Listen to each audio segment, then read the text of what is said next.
है गाइस, मैं विनय कुमार। तो आज हम लोग कोई मैथ्स का और साइंस का क्वेश्चन सॉल्व नहीं करेंगे, बल्कि हम आज लोग अपने संविधान और लोकतांत्रिक देश भारत कितना है और हमारे संविधान का मर्यादा कितना हो रहा है हमारे देश में, वो आज हम लोग चर्चा करेंगे। ठीक है ना।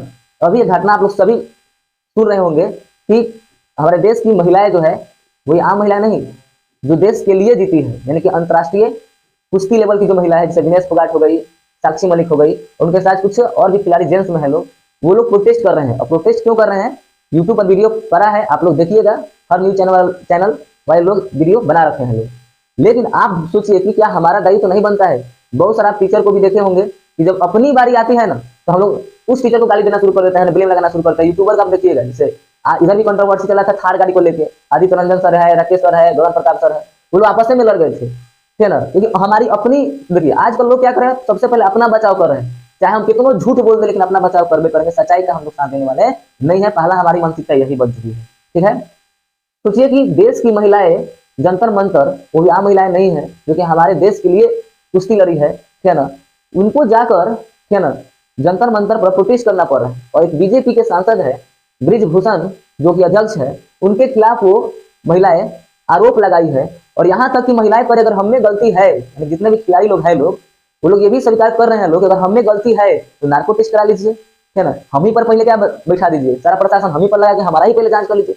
इतना कहने के बावजूद भी वो लोग 7 खिलाड़ी लोग थे, एफआईआर दर्ज करता है लोग, तो थाना एफआईआर दर्ज नहीं करती है। क्यों नहीं करती है? क्योंकि भाई सरकार खुद कैसे अपने खिलाफ कर लेगा एफआईआर दर्ज? अब मोदी जी का सरकार है, तो मोदी जी कैसे अपने सांसद पर, यानी सरकार तो वही ना, तो कैसे सरकार अपने आप को गलती मान ले, ठीक है ना। और मान लीजिए गलती नहीं मान रहे हैं, कहीं ना कहीं क्यों नहीं गलती मारे, वो भी कह देते हैं कि हमारा भी नार्को टेस्ट करा लीजिए, कि हम झूठ बोल रहे हैं, खिलाड़ी झूठ बोल रहा है। लेकिन इस पर नार्को टेस्ट नहीं होगा, ठीक है ना। तो देख लिया हमारे संविधान और लोकतांत्रिक देश में हमारी महिलाओं का पहले इज्जत क्या है मोदी जी की नजर में, क्योंकि हम उन्हीं को टारगेट कर सकते हैं, क्योंकि वही सरकार में अभी मौजूदा है। लेकिन हम सरकार की बात नहीं कर रहे हैं, हम आम जनता की ही बात करेंगे। क्या हम लोग इतने लोभी परलोभी हो गए हैं कि हम किसी का भला नहीं कर सकते हैं, किसी के बारे में हम सोच नहीं सकते हैं? क्या हम अपने बारे में सोचते रहे जीवन भर? क्या हम भ्रष्टाचार के खिलाफ नहीं लड़ सकते हैं? आप सोचिए कि जब हम लोग गुलाम हुए थे, तो क्या गांधी जी, चंद्रशेखर आजाद, भगत सिंह, ये जितने भी लोग हैं, 17 और 22 साल की उम्र में फांसी पर लोग चढ़ गए, भगत सिंह, सुखदेव सिंह, है ना, तो क्या ये लोग अपने लिए सब कुछ किया है? नहीं। अगर ये लोग जोखिम नहीं उठाते, तो क्या अंग्रेज हमारे यहाँ से जा पाता? नहीं जा पाता। उसी तरह आज भी हम लोग को बलिदान देने की जरूरत है अपने देश के लिए, है ना। अपने देश के अंदर हो रहे अत्याचार और भ्रष्टाचारी से लड़कर भी बलिदान देने की जरूरत आ गया है, ठीक है ना। क्योंकि सोच लीजिए कि किसान हड़ताल करता है, देश की जो अंतर्राष्ट्रीय महिला खिलाड़ी है वो हड़ताल कर रही है, वो ये भी बोल रही है कि नार्को टेस्ट कराइए, मेरा नार्को टेस्ट कराइए। हम लोग गलत है तो हम लोग हर चीज करने के लिए तैयार है, लेकिन हम लोग सुन ही नहीं रहे। अपनी बारी आ रही है तो हम लोग बचाव के लिए किसी का पक्ष मांगना शुरू करें। लेकिन वो लोग आज भी कह रहे हैं कि हम लोग सबका साथ चाहिए, लेकिन कोई पॉलिटिकल इशू नहीं होना चाहिए। एक गाना आप लोग सुने होंगे कि धन और शोहरत क्या करना, तेरे प्यार का सहारा काफी है। धन और दौलत क्या करना, तेरे प्यार का सहारा काफी है। लेकिन ये गाना भुला दीजिए, अब ये कहिए, ठीक है ना, कि तुम्हारे प्यार का क्या करना, धन दौलत पावर काफी है। अब देखिए यहाँ पर प्यार नहीं है, हमारे समाज में अब एकता नहीं है। अब क्या है? धन दौलत और पावर, ये 3 चीज है कि हम लोग गुलाम होते जा रहे हैं। और सरकार भी 3 चीजों का गुलाम होते जा रही है। कहीं भी जाइए आवेदन कुछ भी करने, यहाँ से फोन आ गया, सरकार पर, पुलिस प्रशासन पर दबाव आ गया। यानी कि पुलिस नहीं है, पुलिस नहीं है। पुलिस क्या है? अगर कोई नेता मंत्री अगर पुलिस को फोन कर दे, ठीक है ना, तो पुलिस कह रही है कि हाँ सर जी आप ही का सुनेंगे, हम क्यों किसी का सुने, है ना। आप ही के तो हम चरणों में गिर कर आगे बढ़े हैं, है ना, क्योंकि आप कुछ कर दीजिएगा हमको तो क्या दिक्कत होगा। और पुलिस यही आजकल कर रही है। आप लोग इस सच्चाई को मानिए, और नहीं मानते हैं तो आप पर कभी ये बात बीता होगा कि आप कहीं कहीं गए होंगे थाना वगैरह में, और थाना आपसे पैसा लेता होगा, तो आपको लगता है कि अरे भाई ये तो प्राइवेट पुलिस वाला है सब। जैसे नहीं होता है, सरकारी स्कूल होता है और एक होता है प्राइवेट स्कूल। तो प्राइवेट स्कूल में फी ज्यादा लगता है और सरकारी स्कूल में फी कम लगता है। लेकिन हमको लगता है कि पुलिस वाला सब है ना जी, तो ये फी जो सरकार दे रही है 40,000 रुपया, या जितना भी दे सरकार, तो इन लोग को 40-50 हजार तो महीना में ना, ये तो एक दिन में कमा रहा है सब जनता से, अगर केस करने जा रहा है सब। तो अब बताइए उन लोग का अंतर्राष्ट्रीय महिला खिलाड़ी का आवेदन नहीं लिया गया, ठीक है ना। कितनी शर्म की बात है, ठीक है ना। क्या संविधान से हमारा देश चलेगा कि मंत्री नेता के चापलूसी करने से और पुलिस के चापलूसी करने से और इनके मिल जाने से हमारा देश का संविधान चलेगा? आप लोग खुद सोचिए इसके बारे में। और ऐसा नहीं हो रहा है तो कमेंट करिए और बोलिए कि नहीं आप गलत बोल रहे हैं, हम स्वीकारने के लिए गलती तैयार हैं भाई। अगर हम गलती बोलेंगे तो क्यों नहीं स्वीकार करेंगे, लेकिन हमको जितना सूझबूझ है उतना हम बोल रहे हैं आपके सामने, ठीक है ना। चुप तो नहीं रहेंगे, ठीक है ना। चुप रहने से कोई फायदा तो है नहीं, सब कोई अपने लिए जी सकता है। कोई ऐसा धरती पर प्राणी नहीं है जो शांति से न जी सके। जी सकता है अगर वो अपने बारे में सोचे, तो सबके बारे में छोड़ सिर्फ अपने बारे में सोचे तो जरूर आगे बढ़ सकता है और अपने लिए खूब बढ़िया से जी सकता है। लेकिन अगर हम देश से भ्रष्टाचार मिटाने का बात करें, भ्रष्टाचार मिटाने का बात करें तो कैसे मिटेगा आप सोचिए। अगर हम देश अंग्रेज का हम गुलाम थे तो हम गुलामी से कैसे आजाद हुए, आप खुद सोचिए। क्या उस समय हमको बलिदान देने की जरूरत नहीं पड़ी थी, है ना। क्या उस समय लोग जाके अंग्रेजों के पैर पड़ रहे थे कि हमको माफ कर दिया, हमारा देश छोड़ के चल जाइए? नहीं, वो लोग अपने खून की नदियां बहाए। जालियांवाला बाग हत्याकांड हुआ, फिर भगत सिंह को फांसी का सजा हुआ, सुखदेव सिंह को फांसी का सजा हुआ, तब तो आज आप खुशी से कुछ रह पा रहे हैं। लेकिन आज देश में ही जातीयता को लेकर अब अमित शाह जाके भाषण दे रहे हैं, तो वहां पे कह रहे हैं कि मुस्लिमों का आरक्षण हटा देंगे। क्या जब देश आजाद हो रहा था तो क्या था, उस समय मुस्लिम भाग नहीं लिया था देश को आजाद कराने में? क्या था, हर जात हर धर्म के लोग मिलकर देश को आजाद कराए थे। और आज नेता जात पात में लड़ा के हम लोग को खुद आपस में लड़ जा रहे हैं, हम किसी का फैन फॉलोअर बन जा रहे हैं। हम किसी का फैन फॉलोअर क्यों बने? क्या हमारे पास दिमाग नहीं है? क्या हम खुद से नहीं सोच सकते हैं? जरूर सोच सकते हैं। और आज हम यूट्यूब पर लगे हुए हैं ये रील देखने में। देखिए, देश के प्रत्येक युवा को, क्या ना, हम बार बार कहते हैं एक वर्ड कि 12th क्लास का लड़का एनडीए का फॉर्म भरता है और जाके वो देश की सेवा करता है। यानी कि वो उस समय किस एज में रहता है, 18-19 के एज में रहता है 12th का लड़का। और वो जाए 18 वर्ष का जब लड़का है देश की सेवा कर सकता है, तो हर 18 वर्ष का लड़का अपने देश के प्रति क्यों नहीं सोच सकता है? क्यों नहीं सोचेगा? उसको सोचना चाहिए और आवाज उठाना चाहिए, ठीक है। तो हम आप लोग से यही कहेंगे कि इस वीडियो को आप देखिए नहीं, बल्कि हर युवा वीडियो बनाए अपने माँ बहन बेटी भाई बहन के लिए कि उन लोगों को न्याय आखिर क्यों नहीं मिलेगा। अगर वो गलत है तो आप उन्हीं की पहले जांच कर लिए, क्योंकि वो लोग भी कह रहे हैं कि हमारा नार्को टेस्ट कीजिए, है ना।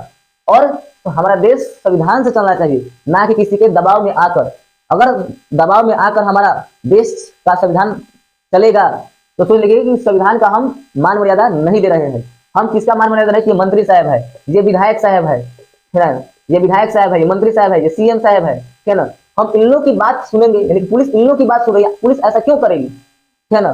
पुलिस को ऐसा तो करना ही नहीं चाहिए, पहला बात, है ना, क्योंकि इन लोग भी हमारी मेहनत करके अपने दम पर गया है। लेकिन नहीं, पैसे की भूख में मेहनत काम आता है नहीं, अंधेरा ही अंधेरा छा जाता है ना।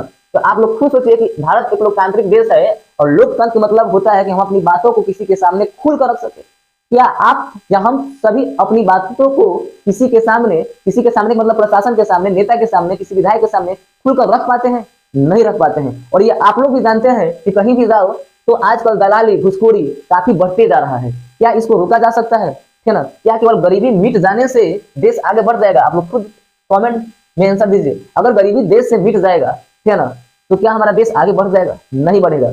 गरीबी से मिटे या ना मिटे, अगर भ्रष्टाचारी मिट जाता है, घुसखोरी मिट जाता है, पुलिस घूस लेना बंद कर दे, नेता विधायक ये सब भी घूस लेना बंद कर दे, ये भी किसी के पक्ष में ना है, केवल भ्रष्टाचारी मिट जाए, तो हमको लगता है कि ये गरीब लोग भी चैन की रोटी खा सकते हैं। क्योंकि ये गरीब बेचारे कमाते हैं। और आजकल आप खुद सोचिए, घटना कुछ और होता है और एफआईआर का कोई लिखवाने जाता है तो घटना कुछ और दिखाया जाता है। और पुलिस आएगी गांव में और बस एक दो आदमी से पूछ लेगी, ठीक है ना, और चली जाएगी। आप कहेगी हो गया मेरा इन्वेस्टिगेशन, जांच पड़ताल हम कर लिए। लोगों से पूछने पर मालूम चला है, ठीक है ना, कि उस पक्ष की गलती ज्यादा है और इस पक्ष की गलती कम है, और लोग तो कुछ बताया ही नहीं। पुलिस पैसा लेकर खुद ही जांच पड़ताल में लिख दिया, ठीक है ना।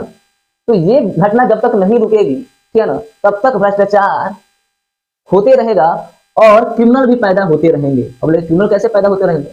अब खुद सोचिए, सब कोई डॉक्टर भीमराव अम्बेडकर थोड़ी ना बन सकता है ना। उनको उतना दबाया गया, पानी तक पीने नहीं दिया गया, तो वह पढ़ लिख के अपने लोगों के लिए, अपने देश के लिए, है ना, संविधान के जनक बन गए। लेकिन मान लीजिए आज के युग में अगर बार बार थाना में जाए, इधर जाए उधर, तो हर जगह घूस देना पड़े, हर जगह पढ़ने वाले लड़का को, ठीक है ना, दबाया जाए मिडिल फैमिली गरीब लोगों को, उसके मन में कौन सा प्रश्न आएगा? कमेंट हम पढ़ रहे थे तो उस कमेंट में आया कि हम तो बर्बाद हो गए कानून की दरवाजा खटखटाते खटखटाते। उसी तरह से हमारे देश की अंतर्राष्ट्रीय महिला जो है वो भी बर्बाद होते जा रही है जंतर मंतर पर धरना देते देते। लेकिन फिर भी मोदी जी जो है वो एक्शन लेने के लिए तैयार नहीं है। और अमित शाह जो है तो मुस्लिम का आरक्षण खत्म करने के फेर में है। अरे अमित शाह जी, अगर आपको हिम्मत है ना तो भ्रष्टाचार को ना खत्म कर दीजिए। हिम्मत है तो, लेकिन हिम्मत तो है नहीं। हिम्मत रहेगा तब ना। ये हिम्मत क्यों है? अब बता रहे हैं कि मुस्लिम का हम आरक्षण खत्म कर देंगे, ये हिम्मत क्यों है? तो जैसे ही आप बात बोलते हैं ना तो लोग ताली मारना शुरू कर देते हैं। वाह अमित शाह, क्या बात कह दिए हैं आप, दिल खुश कर दिए। क्योंकि लोग भी यही सोच रहा है ना, क्योंकि वो जो लोग गया है वो भारे के टट्टू गए हैं, है ना, वो आपकी कार्यकर्ता गए हैं, तो ताली तो मारेंगे ही मारेंगे।